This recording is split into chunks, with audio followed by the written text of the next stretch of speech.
할렐루야. 하나님께서 함께 하시는 삶에 대해서 여러분들 어떻게 생각하십니까? 우리가 처음 예수 믿었을 때 하나님께서 함께 하시는 삶이라고 우리가 생각하면은 우리 마음 가운데 하나님께서 함께 하시기에 우리의 행하는 일들과 우리의 삶들이 만사가 다 형통하는 그러한 삶을 우리가 하나님께서 함께 하시는 삶이라고 생각하고요, 또 소망하고 나아가게 됩니다.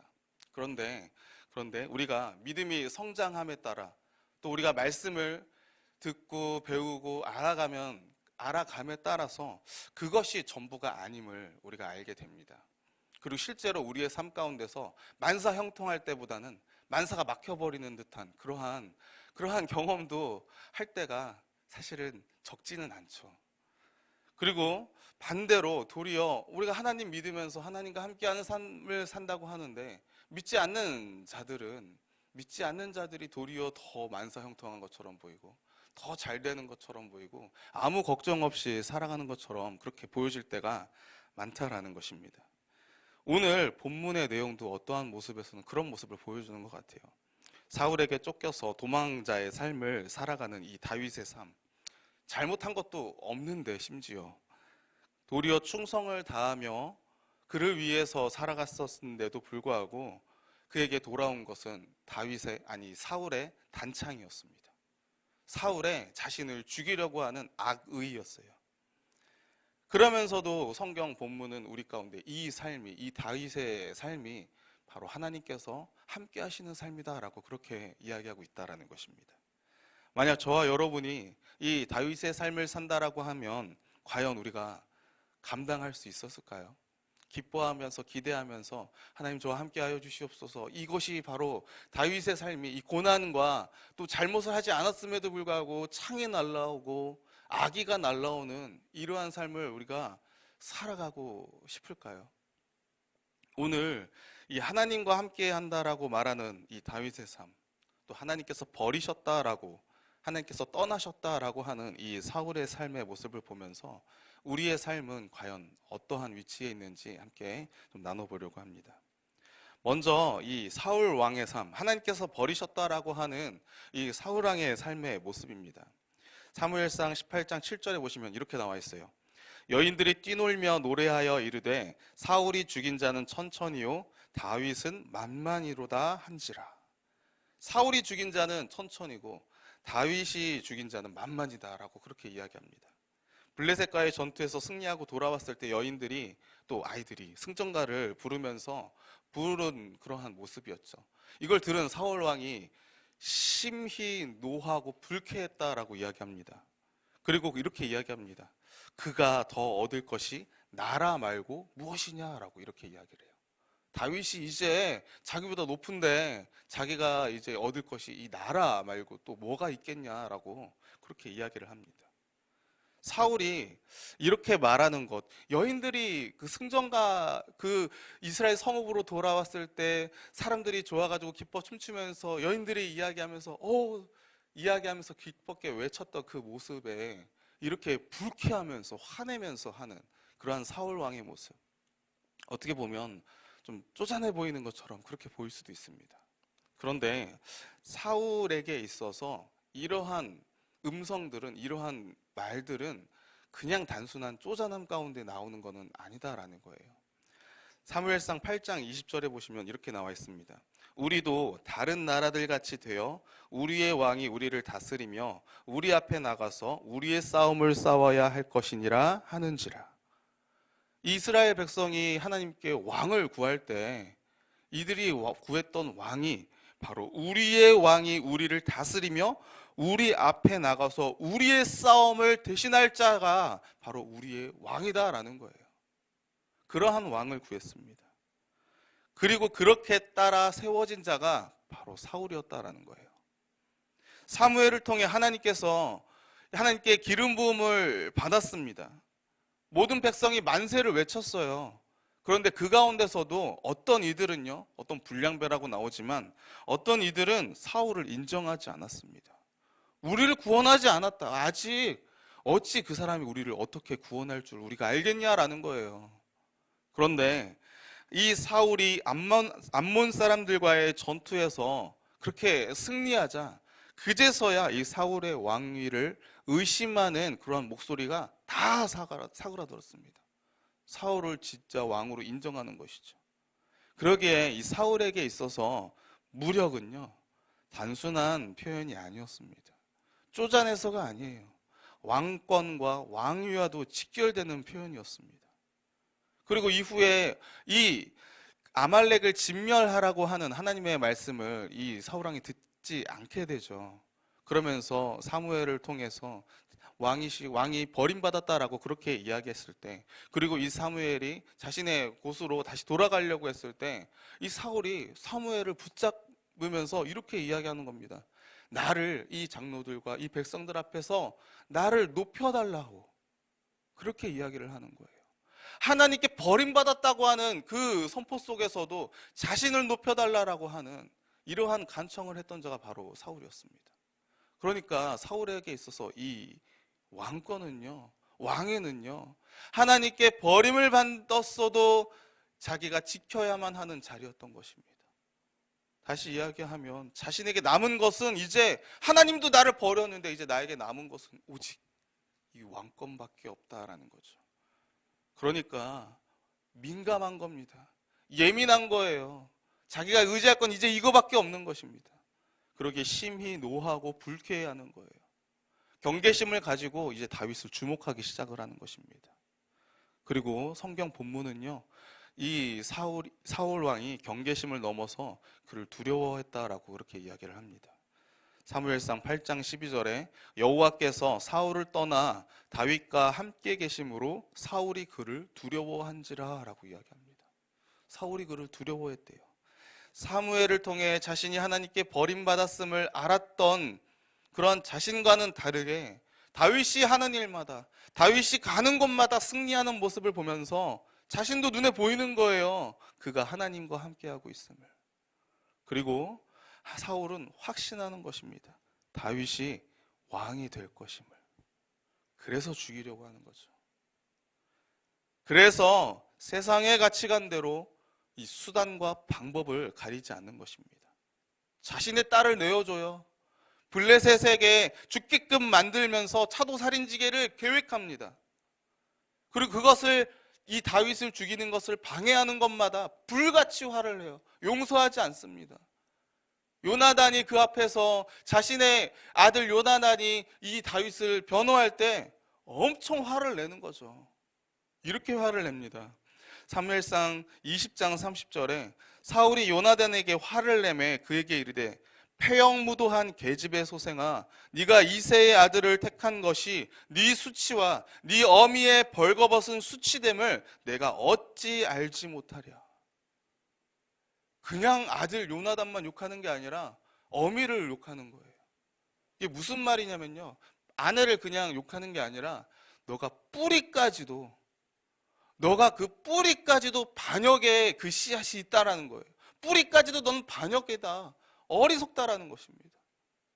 자신의 아들까지도 그렇게 인격 모독을 하는, 그냥 차도 살인지게 하는 것뿐만이 아니라 그냥 자신의 딸을 바치면서까지, 내어주면서까지가 아니라 자신의 인격마저도 계속 무너져가는 것입니다. 그리고 그러기에 이 집착은, 이 주목함을 넘어서 이 다윗을 죽이는 것에 대한 이 집착은요, 합리적 이성도 이제는 더 이상 소용이 없습니다. 제사장 아히멜렉이, 이 다윗이 아히멜렉에게 찾아왔을 때 떡이라도 있으면 좀 달라라고 이야기하지 않습니까? 그때 남은 떡, 하나님께 드릴 진설병밖에 없었어요. 근데 이 떡을 줍니다. 그리고 골리앗이 쓰던 그 칼을 줍니다. 그랬더니 이 다윗을 도왔다는 이유로 이 제사장 아히멜렉을 죽이려고 했던 거죠. 그때 이 제사장 아히멜렉이 이렇게 왕한테 이야기합니다. 사무엘상 22장 14절 말씀입니다. 아히멜렉이 왕에게 대답하여 이르되 왕의 모든 신하 중에 다윗같이 충실한 자가 누구인지요? 그는 왕의 사위도 되고 왕의 호위대장도 되고 왕실에서 존귀한 자가 아닙니까? 내가 그를 위하여 하나님께 물은 것이 오늘이 처음이니까 결탄코 아니니이다.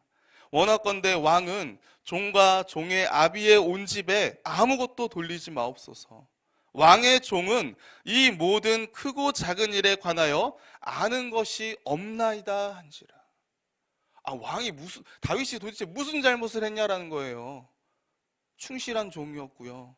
왕의 호위대장이었고요. 왕의 사위였습니다. 왕실에서 존귀하게 여겼던 자였어요. 그리고 제가 그를 위해서 하나님께 구했던 것이, 그가 우리를 위해서, 이 나라를 위해서 블레셋과 나오면서 싸웠는데, 수도 없이 싸우면서 나가서 승리했는데, 내가 그를 위해서 기도한 게 한두 번입니까? 심지어 왕이요, 저는 다윗과 이 왕의 관계가, 왕이 다윗을 죽이려고 한 것이 그러한 일들이 있었는지도 저는 몰랐습니다라고 그렇게 이야기하는 거예요. 합리적입니다. 당연합니다. 그런데 사울에게는 통하지 않습니다. 그게 중요한 게 아닌 거예요. 그러면서 이렇게 이야기합니다. 18절과 19절 말씀에, 왕이 도액에게 이르되 너는 돌아가서 제사장들을 죽이라 하매 에돔 사람 도액이 돌아가서 제사장들을 쳐서 그날에 세마포 에봇 입은 자 85명을 죽였고 제사장들의 성읍 노베 남녀와 아이들과 젖 먹는 자들과 소와 나귀와 양을 칼로 쳤더라. 이성이 통하지 않는 것은 물론이고요, 무고한 자들마저 다 죽입니다. 심지어 여호와의 제사장들을 죽입니다.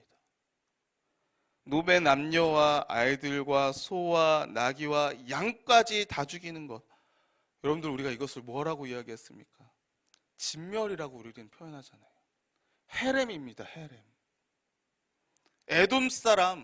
이 에돔 사람 이민족의 손으로 지금 자신의 백성들을 진멸하고 있는 거예요.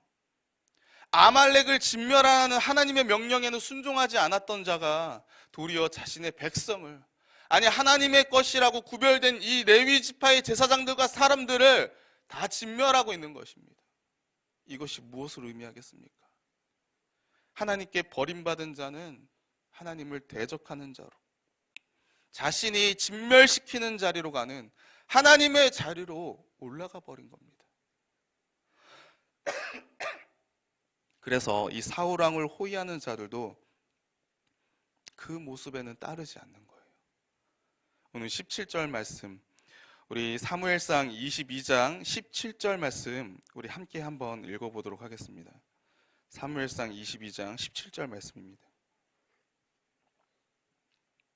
함께 읽겠습니다. 시작.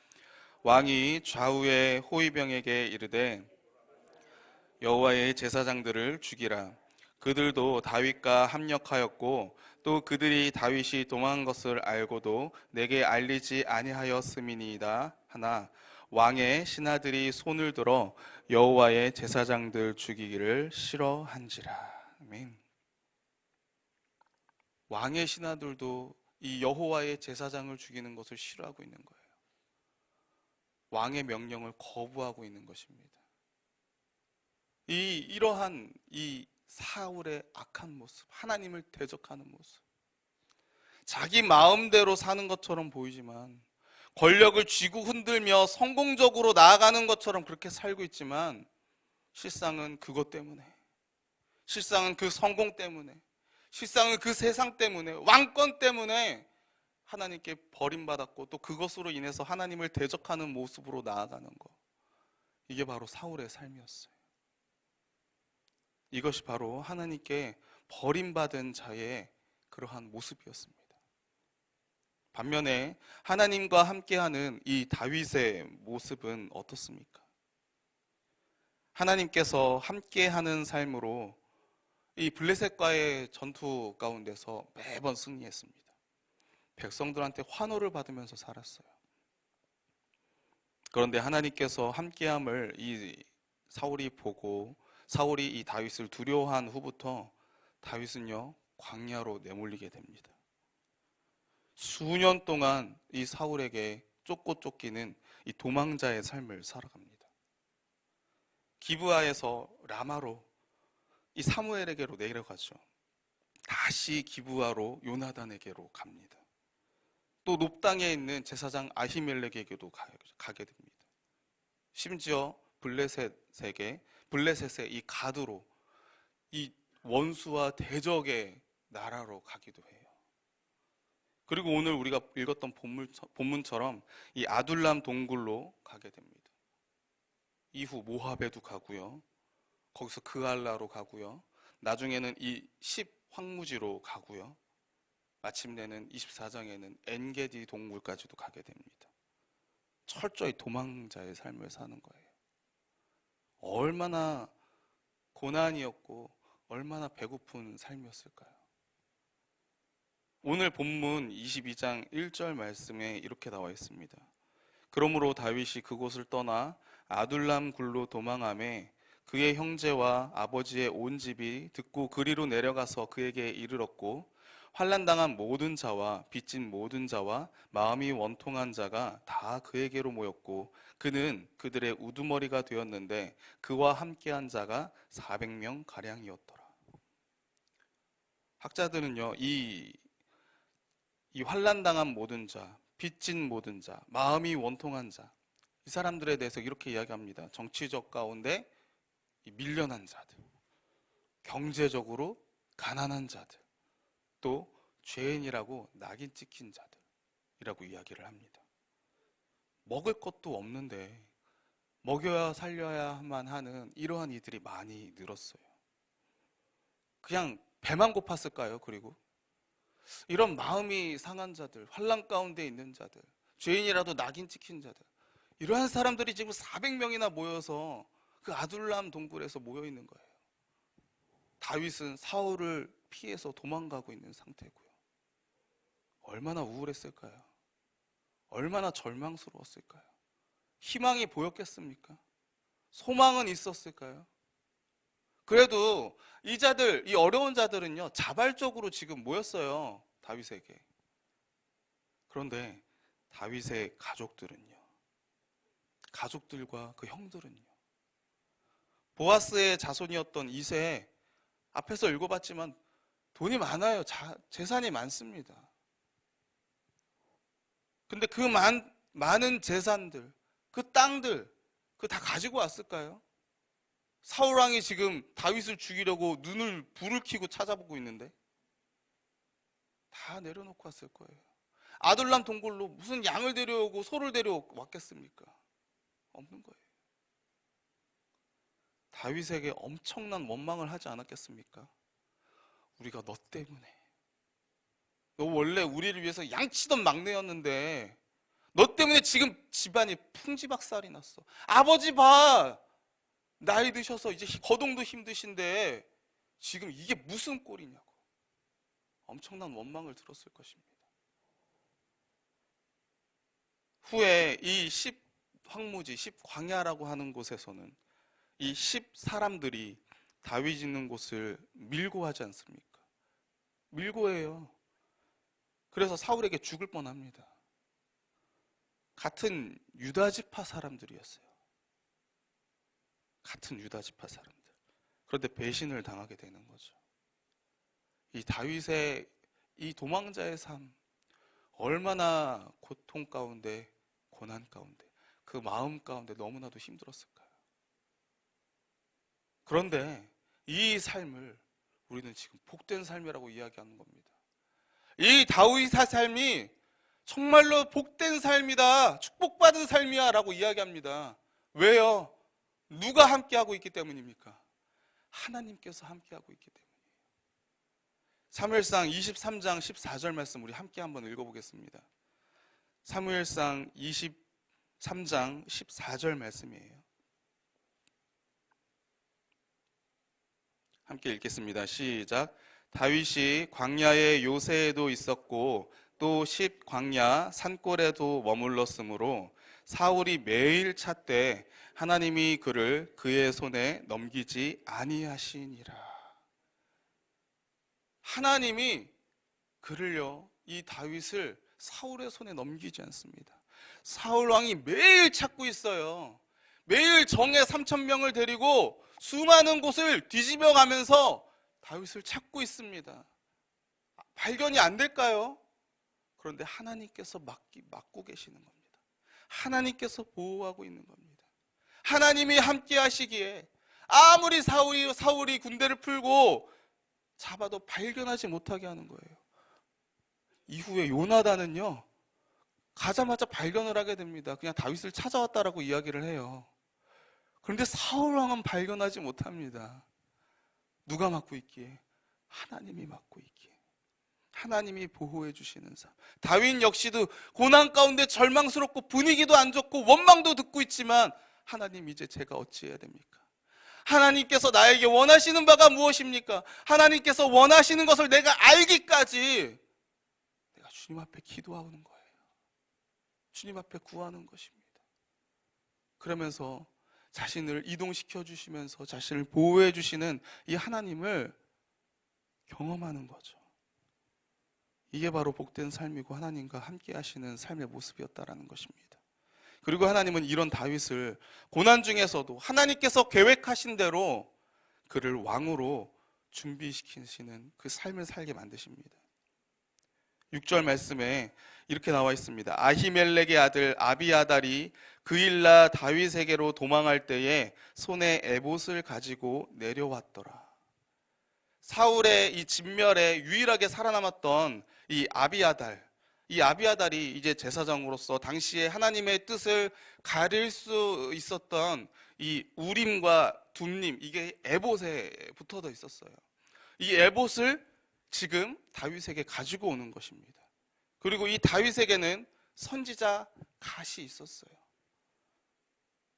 그리고 블레셋에게 탈취당했던 이 타작마당을, 그리고 그일라 주민들을 이 다윗이 사람들을 이끌고 가서 블레셋을 쳐가지고 그일라 사람들을 다시 구원해내는 거죠. 타작마당을 다시 데려오는 거죠. 가지고 오는 거죠. 그렇게 하면서 사울 왕은 하지 않았던, 왕으로서의 역할을 하지 않았던 이 역할을 지금 이 다윗이 하게끔 하나님께서 만드시는 거예요. 그 과정 속에서 다윗과 함께 했던 사람들이 블레셋과의 전투 가운데 가지기를 싫어했단 말입니다. 무서워했어요. 밥도 못 먹고 있는데 힘이 어디 있습니까? 400명밖에 없는데, 심지어 가난한 자고 힘도 없는 자고 다 밀려가지고 온 자들고 죄인이라고 취급받은 자들인데 힘이 어디 있습니까? 가기 싫었어요. 그런데 다윗이 그 가운데 하나님께 그 가운데 기도하며 하나님께서 가라고 하시자 사람들의 말보다 하나님의 명령에 우선하면서 나아가는 것입니다. 앞서서 사람들의 눈치를 보면서 아가왕을 살려줬던 이 사울의 모습과는 그 통치의 방향성이 애초에 틀렸던 거예요. 그리고 무엇보다도 엔게디 동굴에서 이 사울왕이 들어올 때에 다윗은 나중에 이렇게 이야기합니다. 사무엘상 24장 6절과 7절 말씀입니다. 자기 사람들에게 이르되 내가 손을 들어 여호와의 기름 부음을 받은 내 주를 치는 것은 여호와께서 금하시는 것이니 그는 여호와의 기름 부음을 받은 자가 됨이니이다 하고, 다윗이 이 말로 자기 사람들을 금하여 사울을 해하지 못하게 하니라. 사울이 일어나 굴에서 나가 자기 길을 가니라. 여호와의 기름 부음을 받은 내 주를 치는 것은 여호와께서 금기하는 거였다라는 것입니다. 지금 자신의 이 고난의 삶 가운데, 수년 동안의 고난의 삶 가운데 원흉이 바로 코앞에 있는 거예요. 이제 이 원흉만 없애면 자신은 이제 평탄한 길로, 만사 형통한 길로 가게 되는 것입니다. 상황만 보면은 어떻게 자기가 있는 곳에 이 사울 왕만 홀로 이렇게 싹 들어왔을까요? 하나님께서 인도해 주셨다라고 생각하지 않겠습니까? 고생의 길을 이제는 끊게 해주셨다라고 상황만 보면 그런 것 같은데, 다윗은 그렇게 보지 않는 거예요. 상황을 보는 것이 아닙니다. 오직 하나님의 말씀을 보는 거예요. 더 나아가서 12절에 보시면 이렇게 이야기합니다. 여호와께서는 나와 왕 사이를 판단하사 여호와께서 나를 위하여 왕에게 보복하시려니와 내 손으로는 왕을 해하지 않겠나이다. 자기가 복수하는 게 아니라, 자기가 진멸하는 자리에 올라가는 게 아니라, 자기가 하나님의 자리에 가는 것이 아니라 하나님을 하나님으로 대하는 거예요.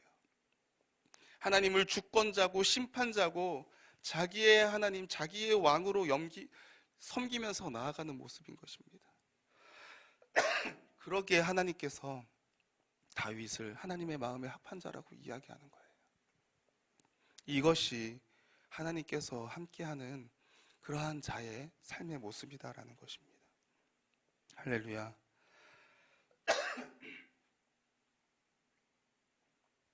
저와 여러분 가운데 이 삶이 있게 되기를 간절히 소원합니다. 상황을 보는 게 아니에요. 이 땅의 문제 해결만 보는 게 아닙니다. 하나님께서 해주시는 것처럼 보이는데 그냥 그처럼이 아니라, 그 상황이 아니라, 이 땅의 문제 해결이 아니라 하나님의 말씀에 과연 합당한 건가? 하나님은 지금 어떻게 말씀하고 계시는가? 이것만을 바라보며 나아가는 것입니다. 저와 여러분이 이런 삶을 살기를 소원합니다. 그러기 위해선 우리가 하나님 앞에 기도해야 돼요. 기도 가운데 하나님의 말씀이 들려야 됩니다. 기도 가운데 하나님을 하나님처럼 여기며 하나님을 나의 구세주로, 하나님을 나의 신으로, 하나님을 나의 하나님으로 여기는 이 삶이 필요합니다. 저와 여러분 속에 이러한 하나님의 여김이 있기를 소원합니다. 고난이 있을 수밖에 없습니다. 형통하지 않아요, 결코. 하지만 그 속에서 나를 구원하시고 나를 죽지 않도록 인도하시는 그 하나님의 음성을 들으면서 주님과 함께 나아가는 그 오늘의 삶을 저와 여러분이 살게 되기를 주님의 이름으로 축원합니다. 함께 기도하도록 하겠습니다. 사랑과 은혜가 풍성하신 하나님, 말씀 통해 다시 한번 깨닫게 해주심에 감사합니다. 말씀 속에서 두 가지 삶의 모습을 봅니다. 하나님과 함께하는 삶, 또 하나님께 버림받은 삶. 이 두 삶은 반드시 서로 대립할 수밖에 없고, 하나님께 버림받은 삶은 이 땅에 보이는 것에 집착해서 결국 그것으로 인해서 하나님의 자리에 오르려고 하나님을 대적하는 자리로 가게 되지만, 하나님과 함께하는 삶은 비록 고난 가운데 있을지라도, 비록 함께하는 자들에게 그 쓴소리, 그 원망하는 소리를 들을지라도 하나님께서 함께하시기에 보호 가운데, 또 하나님의 인도하심 가운데 하나님께서 위로해 주시면서 하나님께서 내가 너와 함께한다라고 그렇게 위로함 가운데 나아가며 그 하나님의 말씀에, 하나님의 음성에 경청하며 순종하며 나아가는, 끝까지 하나님을 포기하지 않고 하나님께 의지하며 나아가는 그러한 자리임을 주님 보게 됩니다. 그러기에 주님 이 시간 간절히 기도합니다. 우리가 주님 안에서 온전히 있을 수 있도록, 우리가 주님 안에서 온전히 살 수 있도록 주님 인도하여 주시옵소서. 우리가 힘들 때 우리가 주님을 찾게 하시고, 우리에게 하나님의 사람들을 붙여주셔서 하나님의 도움을 경험하게 하시고, 하나님의 말씀의 음성을 듣게 하시고, 하나님을 의지하고 신뢰하여서 순종 가운데 세상은 결코 알지 못하고 세상은 결코 이해 못하는 그러한 하나님을 믿는 그 믿음의 선택을 우리가 할 수 있도록 주님 인도하여 주시옵소서. 그리하여서 하나님, 우리가 주님 오시는 그날까지 이 선한 싸움을 싸우며 우리의 삶 가운데 하나님을 드러내며 하나님 되게 여기는 그러한 삶을 살아갈 수 있도록, 우리를 통해서 천국의 모습을 하나님 우리와 함께하는 자들이 볼 수 있도록, 하나님의 영광을 볼 수 있도록 주님 우리를 사용하여 주시옵소서. 감사하며 존귀하신 예수님의 이름으로 기도드립니다. 아멘.